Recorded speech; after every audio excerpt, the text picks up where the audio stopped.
Jonathan Roumie was just moments away from saying 7 words that would change Oprah Winfrey's life forever, though neither of them could see it coming.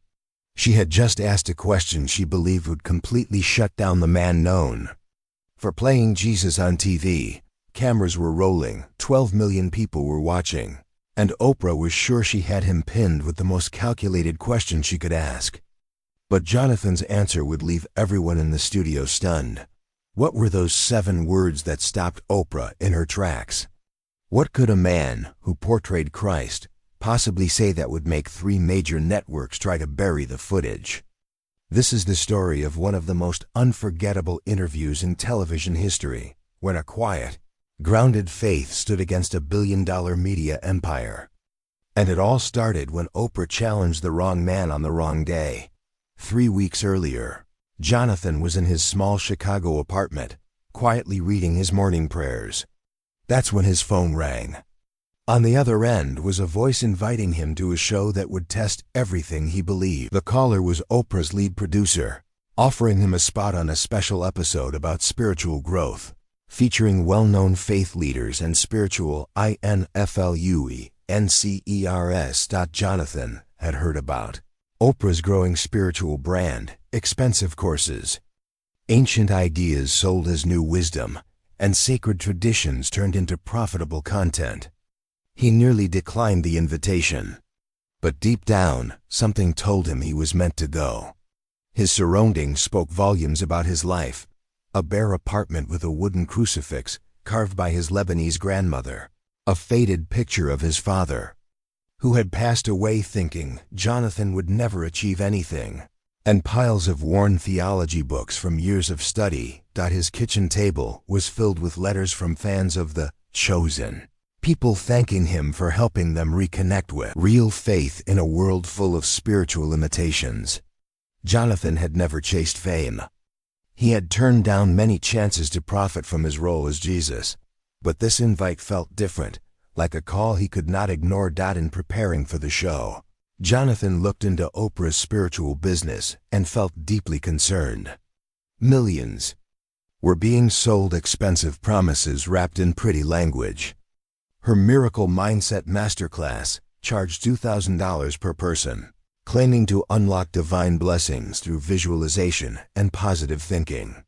Her partnerships with New Age teachers had built a business worth hundreds of millions, all promoting the idea that spirituality could be bought or controlled. Jonathan knew this was a setup, but he also knew that faith sometimes calls people into difficult places, even when it costs them everything. The night before the taping, he knelt on his apartment floor, praying for wisdom and courage. He thought of Jesus flipping the tables in the temple, confronting those who turned God's house into a business. He thought of the woman at the well, the tax collector, and the thief on the cross, people who found real hope through honest connection with God, not through costly programs or secret teachings. Jonathan accepted that this appearance might end his career. But some things are too important not to say, no matter the risk. The next morning at Harpo Studios, Jonathan was struck by the luxury surrounding him: marble floors, crystal chandeliers, and walls full of photos of Oprah with celebrities and leaders. The green room was packed with other spiritual influencers, promoting books and online courses, eagerly discussing marketing strategies. Jonathan sat quietly in a corner, reading from the Gospel of Luke, as others exchanged tips about 7-figure deals and public speaking fees that could fund entire communities. A production assistant approached him with a clipboard and a list of the questions Oprah would ask, along with notes on how to mention his brand and products during the interview. "Make sure you talk about any books or courses you're selling," she said efficiently. "Oprah's audience loves spiritual content. This is your moment to shine." Jonathan gently declined. He explained that he was not there to sell anything. The assistant looked confused, like she had never met someone who wasn't interested in profiting from their platform. As the other guests went on stage before him, Jonathan watched from backstage. Oprah interviewed a series of spiritual entrepreneurs, each one promising instant clarity or guaranteed success. Each moment felt like a polished sales pitch, with Oprah guiding the audience toward whatever could be bought next. The crowd responded enthusiastically, clearly craving hope and meaning, but being handed expensive shortcuts rather than real transformation. Jonathan felt the weight of what he was about to do. His message, free grace and real connection with God, would likely clash with everything being said on that stage. When Jonathan's turn came, he stepped onto the stage wearing his father's old navy blazer, carrying only his Bible. He had no promotional items, no business cards, and no agenda other than to speak honestly. Oprah greeted him with her signature warmth, but Jonathan could tell she was analyzing him, trying to read the tone he would take. The audience clapped politely, but there was a quiet sense that something about this guest was different. Jonathan took his seat and quietly asked God to help him speak truthfully and serve the people watching, people looking for something real. Oprah opened with her usual soft, inviting tone, praising Jonathan's work on The Chosen and asking about his spiritual path. Her language was deliberately broad, using terms that sounded deep but remained vague enough to appeal to everyone. "Jonathan, your portrayal of Jesus has touched millions," she said. "Tell us about the spiritual practices that helped you reach this level of awareness." Jonathan paused. He could tell she was framing the conversation in a new age way, something spiritual but not too specific. He faced his first choice: go along with her language, or speak plainly and risk alienating her audience. "Oprah, I appreciate the question," he said gently, "but I think there may be a misunderstanding. I'm not focused on spiritual practices or awareness levels. My life centers around Jesus Christ, the way, the truth, and the life." The atmosphere in the studio shifted immediately. Oprah's smile tightened slightly, and some audience members adjusted in their seats. This wasn't the vague, inclusive spirituality they were expecting. Jonathan continued, "Everything I do flows from my relationship with the living God, not from techniques I've learned or routines I've followed." Oprah quickly recovered, her media training kicking in. She tried to steer the conversation back to broader, more comfortable territory. "That's beautiful, Jonathan," she said smoothly. "And of course, there are many paths to the divine, different ways people connect with love and wisdom, which you call Jesus." Her words were careful, designed to make his faith sound like one option among many. But Jonathan had studied theology for years and knew how easily clarity could be blurred. He also knew this was a turning point. "Actually, Oprah," he said calmly, "I have to disagree with you, respectfully. Jesus said, 'I am the way, the truth, and the life. No one comes to the Father except through me.' That's not just one choice. That's the only way." The studio went completely still. Oprah's face tightened further. She had built her brand around the idea that all spiritual paths were equally valid, and Jonathan had just directly challenged that idea. "Jonathan, surely you're not suggesting that billions of good, spiritual people are wrong about what they believe?" Oprah said. Her tone was measured, but there was clear tension beneath it. "Isn't that kind of thinking exactly what's wrong with organized religion?" It was a loaded question, crafted to make Jonathan sound close-minded or harsh. But he had faced this kind of challenge before. He understood that truth didn't have to be cruel to be clear. He leaned forward slightly, his voice filled with sincere compassion. "Oprah, I would never call someone a bad person because of what they believe. But truth isn't about how sincere we are. It's about what's actually real." He looked directly at the audience, the same calm expression he used when playing Jesus.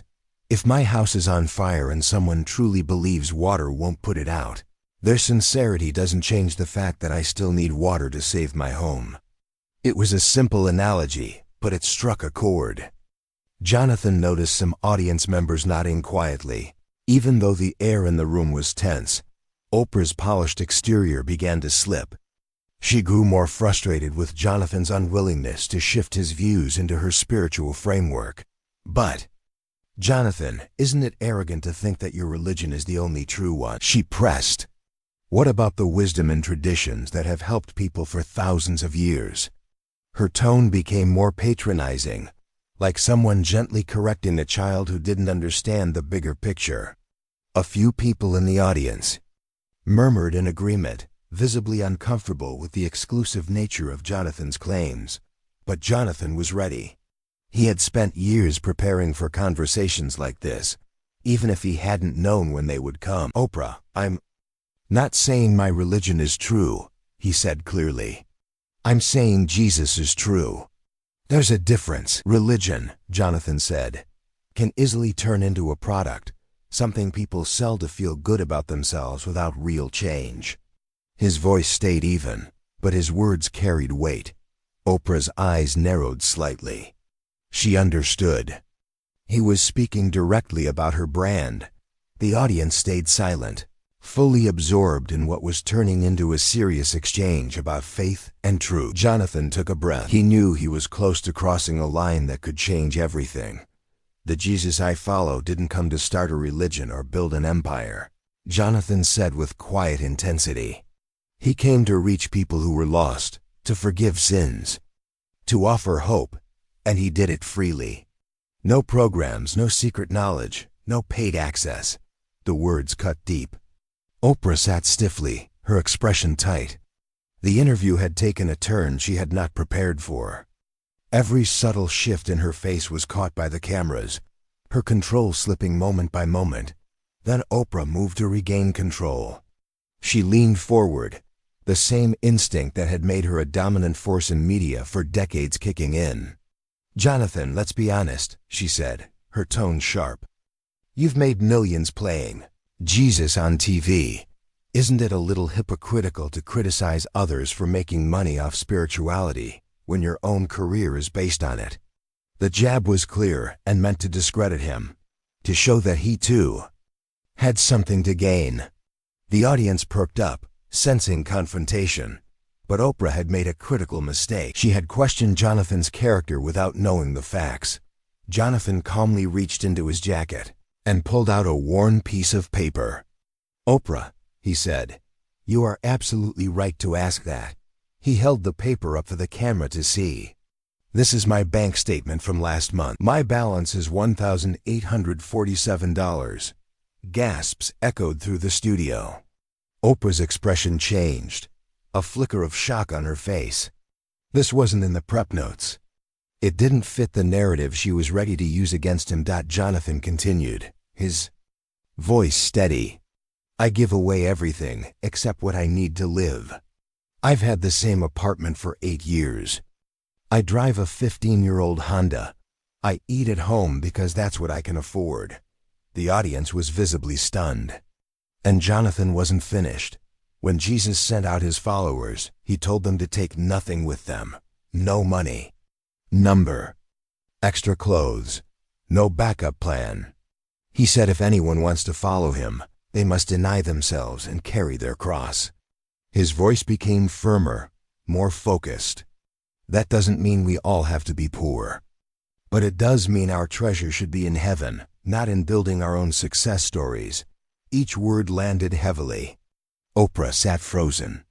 Her polished exterior was beginning to crack under the pressure of this direct challenge to everything she had built. Her voice rose, sharper now, more defensive. "That's easy to say when you're the one being praised for playing the most famous figure in history," she snapped. "Don't stand here and talk to me about humility while making a living pretending to be God." It was a rare loss of composure from Oprah, raw and unfiltered. The audience, usually loyal and supportive, now watched in quiet shock. But Jonathan didn't react with anger. His calm remained intact. He looked at her gently and replied, "Oprah, I am not pretending to be God. I play a man who claimed to be God and who gave his life for that claim. That's a big difference." He let the words settle. Then he added, "And the attention and praise you mentioned, most of that comes from people looking for hope, for love, for meaning, the same people who come to your shows." His voice was firm, but not aggressive. It was clear, thoughtful, and carried a heavy truth. The comparison was impossible to ignore. Oprah had built her empire catering to people's spiritual hunger. And Jonathan had just exposed how easily that hunger could be used for personal gain. The air in the studio had grown tense. Oprah seemed to realize she was starting to lose her grip on the conversation, and maybe on the audience. Jonathan's words were clear and grounded, and they were being received with growing seriousness. "You know what I think, Jonathan?" she said, her voice laced with frustration. "I think you're just a religious extremist, using people's faith to feel important. I think what you're doing is harmful." The attack was no longer subtle. It was sharp and personal, a last effort to shake his confidence and cast doubt in the minds of viewers. But Jonathan stayed composed. He had expected this kind of pushback. He slowly stood up. The room fell completely quiet. "Oprah," he began, "3 days ago, I received a call from a young boy named Michael in Detroit. He's 7 years old and has leukemia." His voice was calm but carried emotion. "His mother told me that he watches The Chosen every day from his hospital bed. It brings him peace." The room was still, even the camera crew visibly moved. Oprah stopped speaking, her sharpness replaced by a new expression, hesitation. "Michael asked me if Jesus really loves little boys who are sick, if heaven is real, if his parents will be okay when he's gone." Jonathan's voice broke slightly. "I told him yes. Jesus loves him more than he could ever imagine. Heaven is real. And his parents will see him again someday." Tears began to fall in the audience. Even the camera operators wiped their eyes. The story's honesty cut through everything. Then Jonathan looked straight at Oprah. "And Michael asked me one more question. One that truly stopped me." He paused. "He asked if the woman on TV, the one who talks about God, really knows Jesus, or if she's just pretending. Because she looks sad when she smiles." The words hit hard. Oprah froze. For a moment, she could not speak. A child's innocent question had exposed a truth she likely never expected to face. Some audience members began to cry. Others sat stunned. The room felt heavier, like everyone suddenly realized they were watching something more than a television segment. "I told Michael," Jonathan continued softly, "that only God knows what's in someone's heart. But I also said he should pray for anyone who talks about God in public, because that's a big responsibility." His words were honest, without manipulation, but their impact was powerful. The room had completely shifted. Oprah's usual strength seemed to falter as she absorbed the child's question, and the audience's reaction. Her hands trembled slightly. "That's emotional manipulation," she said at last, her voice unsure, but even she didn't sound convinced by her own words. She looked at the audience, expecting support, but saw something else: concern, disappointment. Some even looked at her with pity. For the first time, they weren't just watching her, they were seeing her. Jonathan slowly shook his head. "No, Oprah, that's a little boy who can tell the difference between someone who loves Jesus and someone who just uses his name." He looked around the room. Children see what adults often miss. Their hearts aren't clouded by ambition or pride. The audience hung on his every word. Then Jonathan reached into his other pocket and pulled out his phone. "Oprah, Michael is watching this right now from his hospital bed." He turned the phone toward her. "His mother texted me this morning. He's excited to see Jesus on TV and the lady who helps people." The audience leaned in, sensing something major was about to happen. "Would you like me to call him now?" Jonathan asked. "So you can tell him his faith is just wishful thinking, that Jesus is just one option among many?" His tone wasn't accusing, it was quiet and serious. But the challenge was unmistakable. Oprah's face turned pale. The weight of the moment became undeniable. This wasn't just about spiritual ideas anymore. This was about a real child's hope, a boy facing death with peace, the same peace Oprah had spent 30 minutes trying to challenge. The audience watched her, not with anger, but with a kind of disbelief.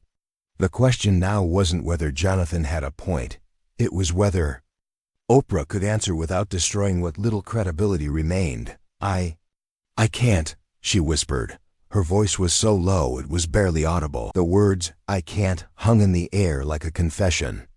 Oprah, known for her strength, her control, and her ability to lead any conversation, now looked small and uncertain. Her voice had lost its edge, and her hands trembled slightly. It was a stunning moment. The woman who had inspired millions to chase personal power and inner divinity couldn't bring herself to challenge a dying child's simple faith. For all her influence, she could not answer his question, not without revealing something painful about herself. Jonathan's tone softened even more. His words weren't victorious, just compassionate. "Oprah, I don't believe you want to hurt Michael or anyone. I believe you truly want to help people find peace and meaning." He paused, looking at her with a gentle expression. "But somewhere along the way, I think you started believing you could improve what Jesus already gave us, that you could package it better, make it more acceptable, more appealing, and more profitable." His voice wasn't angry, but it cut through years of branding and justification. "The problem is, when you try to improve on perfection, you always end up offering less." The room was still as he continued. "When you soften the gospel to make it popular, it loses the power to change lives. Jesus didn't come to make us feel better about who we are. He came to transform who we are. He didn't come to confirm our beliefs, he came to change our hearts." His voice was steady, sincere. The truth of his words echoed through the studio. Oprah didn't respond.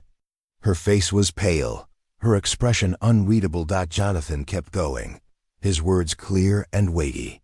"He didn't come to make us wealthy. He came to make us right with God." The audience was fully silent now. Many had tears in their eyes. Some were praying silently. Jonathan's words weren't loud, but they shook the room. Oprah sat motionless. The foundation of everything she had built, the courses, the coaching, the empowerment empire, had just been exposed. It wasn't cruel. It wasn't even personal. It was just truth, spoken plainly. She opened her mouth, then closed it again. When she finally spoke, her voice was barely more than a whisper. "But what about the people I've helped? What about the lives I've changed through my work?" Her question wasn't defensive. It sounded more like a plea. The voice of someone whose identity had been shaken. Jonathan's tone shifted again, even more tender. "Oprah, I don't doubt that you've helped people. Encouragement is valuable. Uplifting others matters. But helping someone feel better about their situation isn't the same as helping them discover their purpose." He looked directly at her. "Inspiring people to believe in themselves isn't the same as introducing them to the one who created them." The room stayed silent, heavy with realization. "The question isn't whether you've done good," Jonathan said quietly. "The question is whether you've pointed people to the one who is truly good." The words hit hard. Oprah's eyes began to well up with tears. For years she had been the voice people turned to for wisdom. But in that moment, she realized that she had placed herself at the center of something that was never meant to revolve around her. She looked down, her posture no longer strong and confident, but fragile. Her shoulders slumped, and for a few seconds she didn't say a word. Then slowly she looked up at Jonathan. Her eyes were filled with something no one had seen in decades, genuine humility. Her lips trembled as she asked the question that changed everything. "What if you're right?" She whispered. "What if I've been wrong about all of it?" The studio felt frozen in time. It wasn't just a powerful woman asking a hard question. It was the sound of someone finally letting go of their own truth, in search of something greater. The audience held its breath. Jonathan's reply came without hesitation, then the same grace that saved a struggling actor from New York. He said gently, "Can reach a media icon from Chicago. The same Jesus who forgave the woman at the well," he continued, "can forgive anyone who comes to him honestly."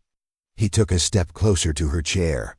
"Oprah, the beautiful thing about Jesus is, he doesn't ask you to figure everything out before you come to him. He meets you exactly where you are, takes all your pain and pride and turns it into something new. Jonathan's words felt like a lifeline. They weren't heavy with judgment or burdened with expectation. They were open, honest, and full of grace. And Oprah, the woman who had always controlled the conversation, now found herself completely undone. Then it happened. The moment no one could have predicted. The moment that would later be replayed millions of times and talked about for years. Oprah Winfrey, the most powerful woman in daytime television, slowly stood from her chair and walked over to Jonathan. Without saying a word, she knelt beside him. Tears streamed down her face. The strong, composed host the world knew so well had let her walls fall. "I don't know how to do this," she whispered. "I don't know how to stop being in control." The admission wasn't for show. It wasn't performance.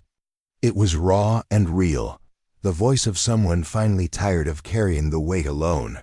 The studio was completely silent. Even the cameras seemed to hum louder in the stillness. Jonathan knelt beside her, gently resting his hand on her shoulder. "That's exactly where Jesus wants you to be," he said quietly.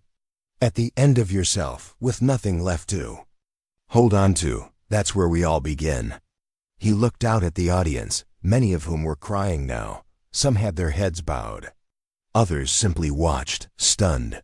Jesus said, "Blessed are the poor in spirit, for theirs is the kingdom of heaven." Jonathan said, "That means the people who know they have nothing to offer. They're the ones who are ready to receive everything." The idea was unlike anything typically heard on talk shows. Weakness as the first step to strength. Surrender as the beginning of transformation. He turned back to Oprah. "Would you like me to pray with you?" The question was simple, but it carried all the meaning in the world. It meant letting go of control. Letting someone else lead. Allowing faith to guide where ambition once ruled. Oprah nodded, unable to speak. Her tears flowed freely now. Jonathan bowed his head and began to pray. "Jesus, here's your daughter, Oprah. She's tired of being strong. She's tired of trying to have all the answers. She wants to know you, not just talk about you." The prayer was quiet and sincere. It wasn't filled with rehearsed words or emotional tricks. It was just a man talking to God on behalf of a woman, finally ready to listen. As he prayed, Oprah wept openly. It wasn't the controlled kind of crying people use when cameras are rolling. It was deep, unfiltered, the sound of someone letting go of decades of pressure and performance.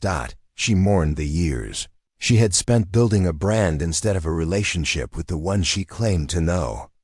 She mourned the way she had turned faith into business, hope into products. The audience didn't move. No one looked away. They watched their beloved host stripped of her image, not out of shame, but in search of something real. When the prayer ended, Oprah stayed on her knees for a long time. She didn't rush to return to the stage or resume control. It was as if she didn't want to go back to pretending. Finally, she stood, slowly, unsteadily. Her face was different now, softer, gentler. The walls had come down, and in their place was something rare. Peace. She turned to the audience. "I don't know what this means," she said honestly. "For the show, for my work, for anything." She paused, wiping her face. "But I know this. I can't go back to pretending I have all the answers when I just realized I've been asking the wrong questions." The crowd didn't erupt into applause. Instead, they responded with a soft, respectful appreciation. They had witnessed something that wasn't for entertainment. It was a moment of truth. In the days that followed, Oprah did something no one expected. She announced the end of her spiritual empowerment programs. She shut down her branded courses and product lines tied to New Age spirituality. "I've been telling people what they want to hear," she said in a quiet video message, "instead of what they need. I've been pointing them to themselves when I should have been pointing them to God." The financial impact was huge. She walked away from hundreds of millions of dollars. But for the first time in years, Oprah found peace, not the peace that comes from success, but the kind that comes from finally telling the truth. 6 months later, a small news article quietly appeared online. Most major media outlets ignored it, but Jonathan Roumie read it with tears in his eyes.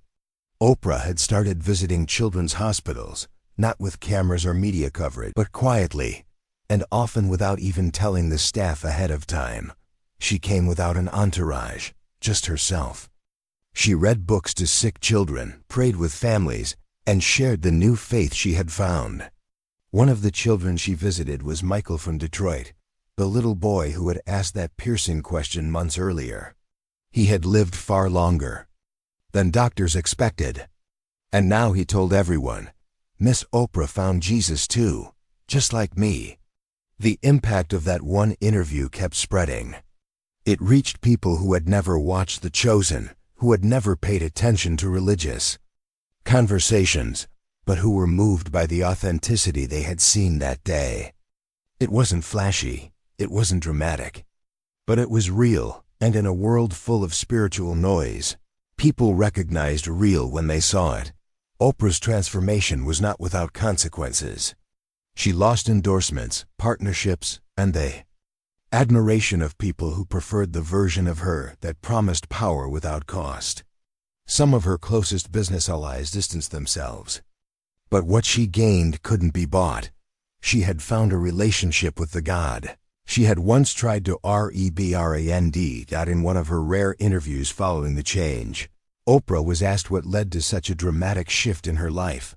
Her answer was simple. "I used to think success was having everything I wanted. Now I know it's wanting what God wants." It was a quiet sentence, but it carried the weight of someone who had finally found clarity. Meanwhile, Jonathan continued his work, still playing Jesus on screen, but now with a deeper understanding of what that role meant. He no longer saw it just as a job or a performance. It had become a mission. And it wasn't about convincing people to follow a show. It was about showing them the truth that had changed his life. And now Oprah's, their on-camera exchange, became a milestone, not just in their lives, but in the lives of millions who watched it unfold. Viewers from all over the world poured into the comment sections of reposted clips and reaction videos. They didn't talk about the drama. They talked about what it made them feel. One woman wrote, "I saw someone I respected finally admit she didn't have all the answers, and it gave me the courage to admit I don't either." Another viewer commented, "I've been chasing spiritual peace for years through expensive programs. This showed me I've been looking in the wrong place." And then there was a comment that stood out above the rest. "If Oprah, the most powerful woman I know, can kneel before Jesus, maybe I can too." The story of that day became something greater than just a headline. It became a turning point. A reminder that no one, no matter how wealthy, popular, or influential, is too far gone to be reached by grace. Jonathan and Oprah rarely talked about the details afterward. They didn't need to. The moment spoke for itself. In an age where spirituality is often packaged, sold, and polished for public appeal, their exchange was different. It was messy, vulnerable, and painfully honest. And that's exactly why it struck a chord. Because deep down, most people aren't looking for another spiritual product or program. They're looking for truth. They're looking for peace. They're looking for something that can't be bought. And that's what they saw, not just in Jonathan's words, but in Oprah's surrender. Not just in what was said, but in what was felt. The video has now been viewed over 500 million times. Not because it was controversial, but because it was real. In a world full of scripted moments and rehearsed answers, people found something that broke through the noise. Sometimes, the biggest breakthroughs come not when we finally solve life's questions, but when we're honest enough to admit we've been asking the wrong ones. If this story stirred something in your heart, maybe it's time to ask the same question Oprah did. What happens now? And the answer is simple. Take the next step toward the one who has been waiting with open arms, offering grace, offering peace, offering love that costs nothing, but changes everything. If you believe some truths are worth standing for, no matter the cost, share this story with someone who needs to hear it. And in the comments tell us, what would you have said to Oprah in that moment?